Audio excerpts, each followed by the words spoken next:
Hello, thank you for joining us today. I'm Dustin Wunderlich, Director of Marketing and Communications for University of Washington College of Education, and I'm here with Professor Nancy Hertzog of the Robinson Center for Young Scholars. And we are going to be talking about her work and essay in the recent edition of Research That Matters magazine about giftedness is not a number.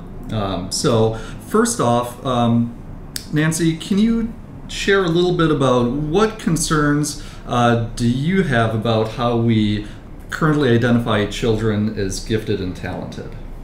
Yes. So for me, the primary concern about identification for students in gifted programs is the over-reliance on standardized testing. And the way the field has been developed has been historically related to giftedness as a measure or a comparison on an IQ test. And now we use cognitive ability tests, we use standardized tests, but the traditional representation of who's gifted has always been a relative top 5% or top 10%.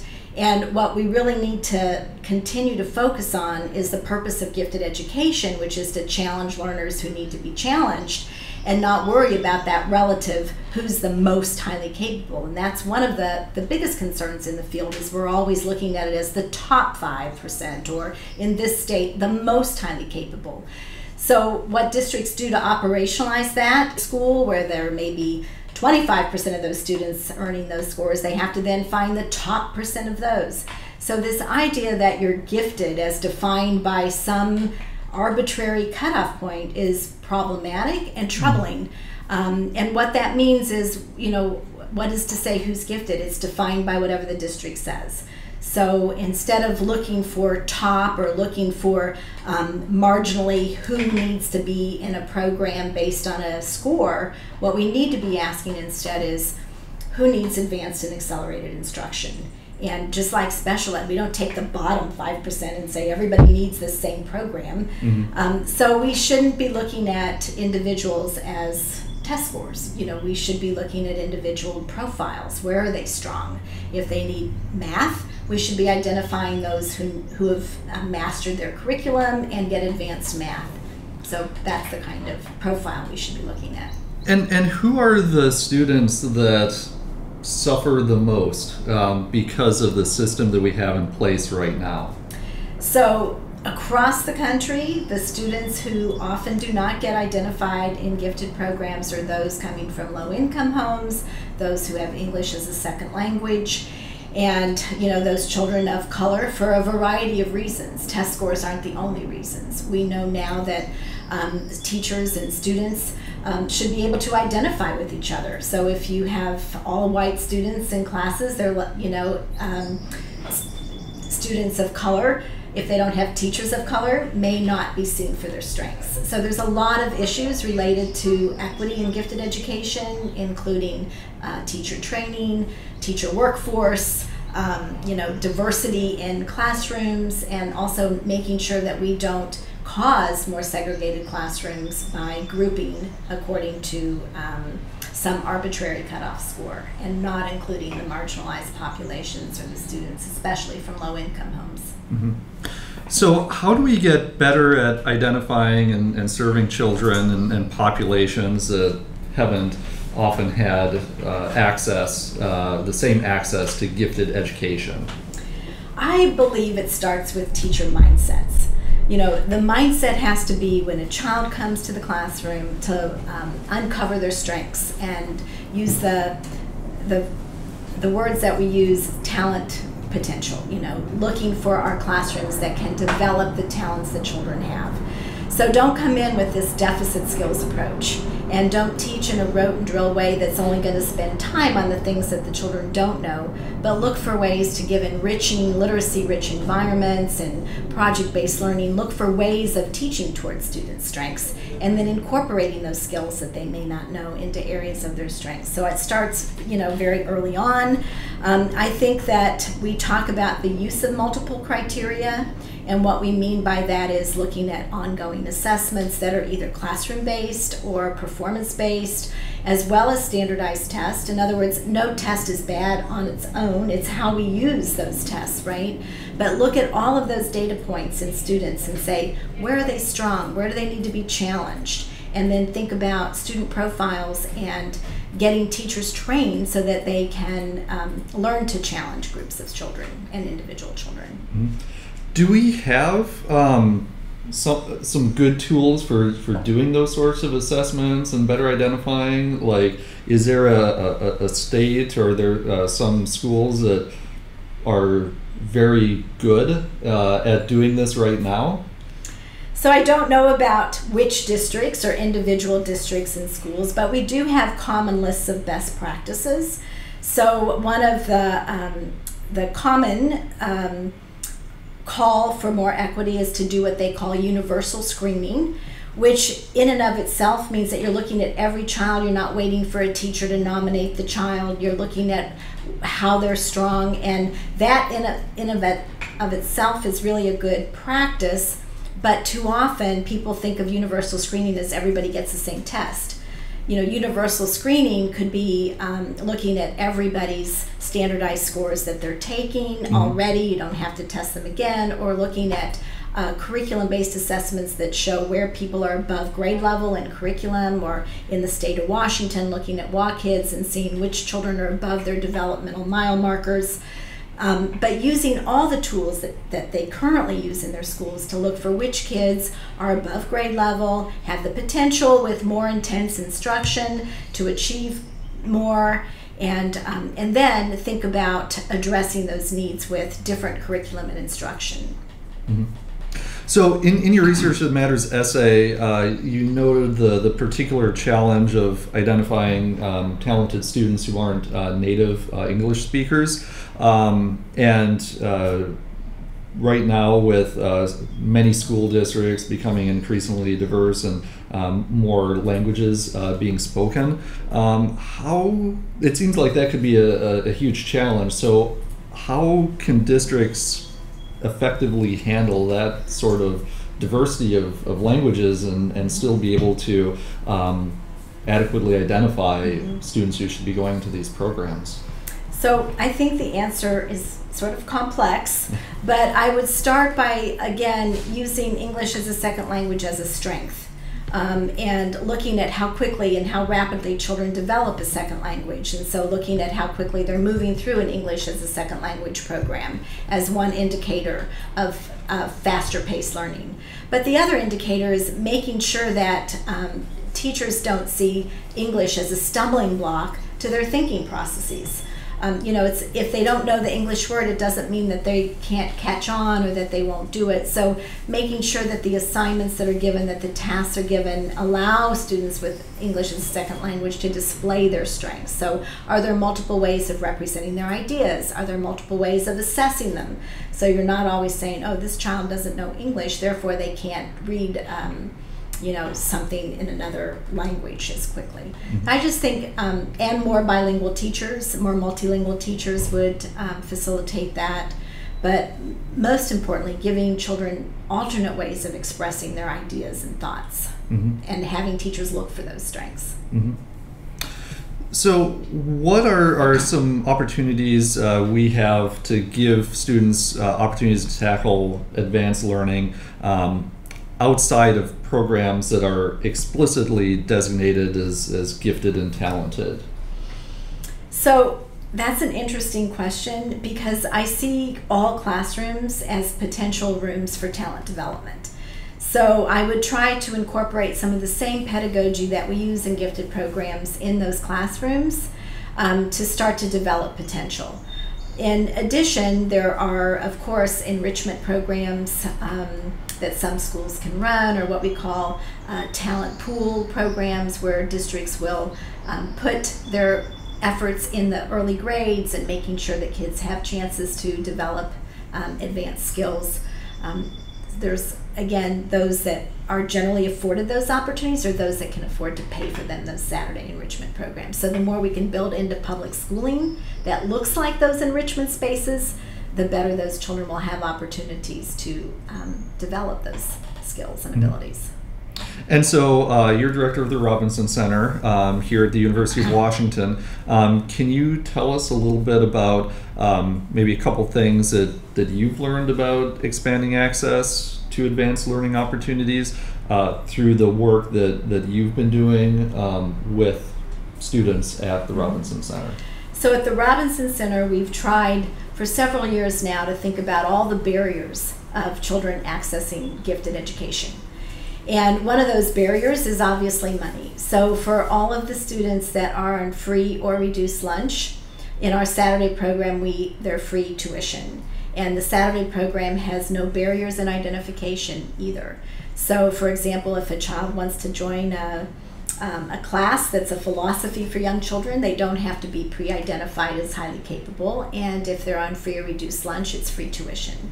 In our summer program, so if you start in Saturday and then you move on to our summer program, we used to have very definitive test score criteria. Now what we have is multiple ways that students can come into our summer programs, and one of them is just being in Saturday program. And as you know, we took out the barrier of identification. So if they've been in a Saturday program and they've enjoyed it and they're ready for the next step, they can go into our Summer Challenge program. Mm-hmm. Once they're in our Summer Challenge program, they can go into our Summer Stretch program.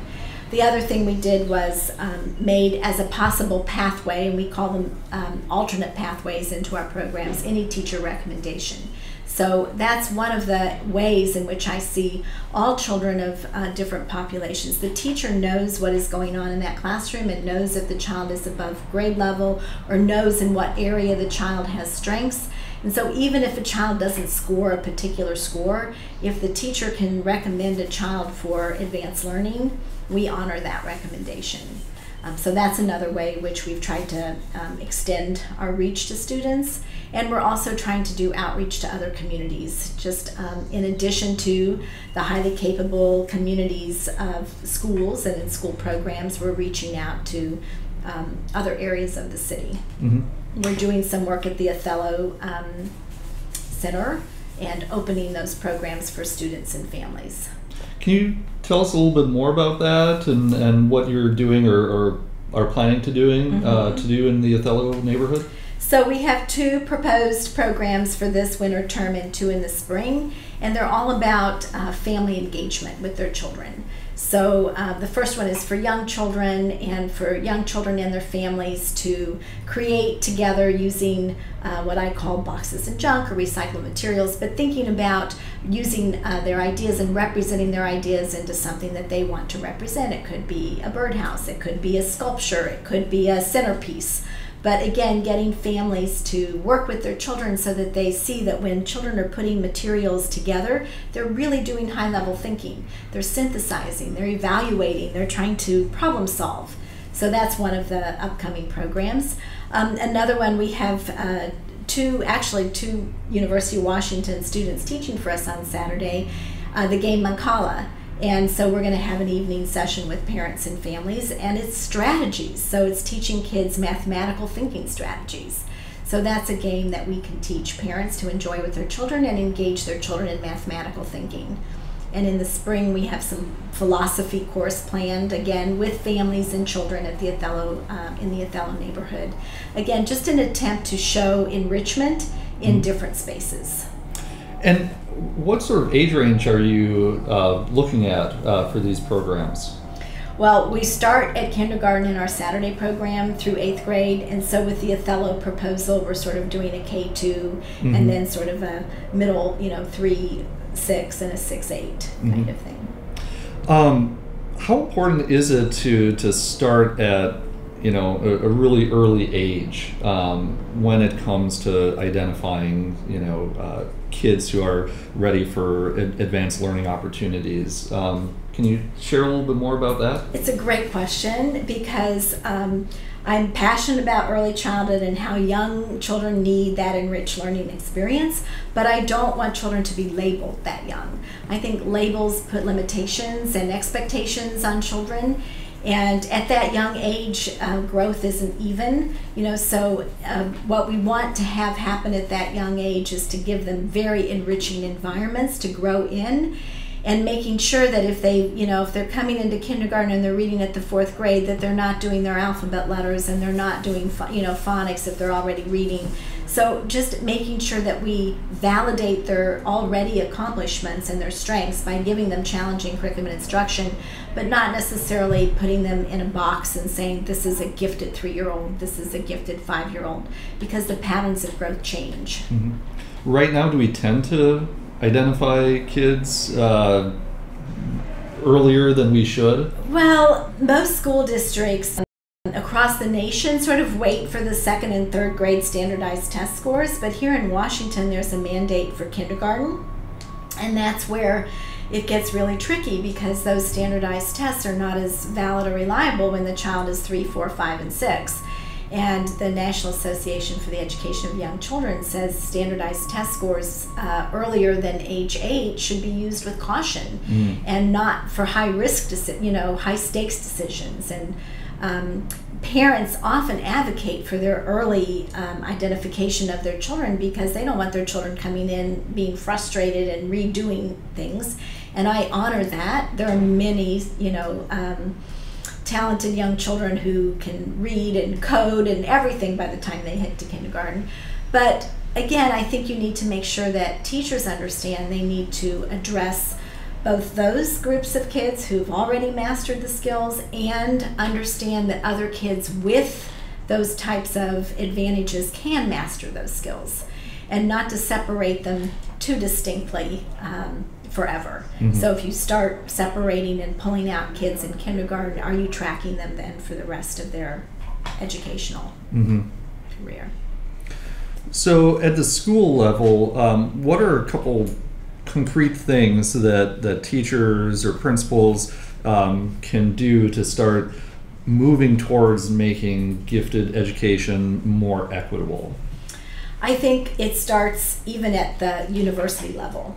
We need endorsement programs that teach teachers how to challenge children and give teachers those tools in their, in their toolboxes, so that they can, when they see a child, they understand how to challenge them, but and also address their uneven development. They could have disabilities and still be very highly capable in math, but have a reading disability. So we need to give teachers more training, and then schools need to make sure that they look at the barriers that are in place and start to remove them. So, for example, some school districts are not testing anymore on Saturdays. They're testing within the school day. They're testing everybody, and again, testing is one data point that I'm very worried about, but it doesn't mean you shouldn't have data points, right? They just shouldn't use it as the only data point. Other things, some parents are allowed to appeal decisions, and then those with the wealthiest pocketbooks can go private testing. So some school districts are saying, no more private testing. Let's look at all of our students with the assessment tools that the district uses. I think that would remove barriers. I think getting a more diversified workforce in your school system would allow different cultures to be valued and recognized, and I think that's everything. Relationships that students have with teachers allows them to grow. So those are some concrete things. It's not just about changing the cutoff score so that more children who are low income get in, or changing the formulas so that we're getting equal amounts from every school. It's more about what's happening in the classroom and making sure that students are being challenged. Have you seen any signs, kind of at the statewide level here in Washington, that we're getting better? Or has it been fairly status quo in recent years when it comes to trying to do better at these sorts of things? I think Washington is in the forefront of trying to bring equity to gifted education, and I'm really pleased about that. We have a strong coalition. They're advocating for changes in the law, but I also think we have to be careful what we ask for. So one of those changes in the law was we start at kindergarten. Well, I'm all for looking at strengths in kindergarten, but we have to be careful about what we do at that level to make these distinctions. The law has actually changed so that we are mandated to prioritize children from low-income homes to get into gifted programs. That sounds great, but you don't necessarily want to give a teacher a list of children with low-income, and then have that mindset be, well, these are these children and these are these children, so you have to be careful with how that is implemented, what the policies are that allow that to happen. The use of multiple criteria is in the law, but how is it operationalized? Some of the pieces that the coalition is trying to put into place is more professional development, which is obviously I am an advocate of that. They're trying to put into place more evenness in terms of screening, universal screening, so that you can't just use paid for IQ tests, and you don't necessarily just get nominated or referred by a teacher. So they do want to look at all their students. That's now in the law. Where the law, for me, falls short is it still asks districts to find the most highly capable children. That to me is so problematic, because if you're in a district where 20% of your kids need advanced instruction, why are you only looking for the top 5? And if you're in a district like that, you should be looking at your general ed and doing everything you can to challenge them. And parents say, well, I'm 95 and 99 or 98 is the cutoff. To me, there's no difference in the needs of those children. So I just think we have to be careful with language in our state. If I could change that language and say we are looking for kids who need advanced and accelerated learning, then it doesn't matter how many, I would be good with that. And I think that would be a better way of finding our students. It's just like in special ed, we really analyze where they need help, and we put both challenges and strengths on an IEP. And for our highly capable students, some of them, they don't need help in everything, but they need advancement in one or another areas. So I think we should be really looking carefully at that. So right now the legislature is in session here in Washington. Is there anything coming up in this session that you're kind of keeping an eye on right now? There is a bill that I am keeping an eye on. It's put forth especially by our coalition. It has some language in there that I'm still concerned about. But in general, it's the bill that is advocating for more professional development, it's advocating for universal screening, and it's advocating for, the low-income prioritization. It's part of the bill. What I'm a little concerned about and what worries me is their use of local norms. Again, this is something that the National Association for Gifted also is advocating. The problem with, again, local norms, and I'm an early childhood person, in order to use local norms, you have to assess everybody with the same test. And what does that mean in kindergarten, first and second grade? So what concerns me is a district's overemphasis on standardized testing, because it's put into the law as must consider local norms. It's a possibility, but it shouldn't be mandated that you use standardized testing for kindergarten, first or second graders, in my belief. Okay.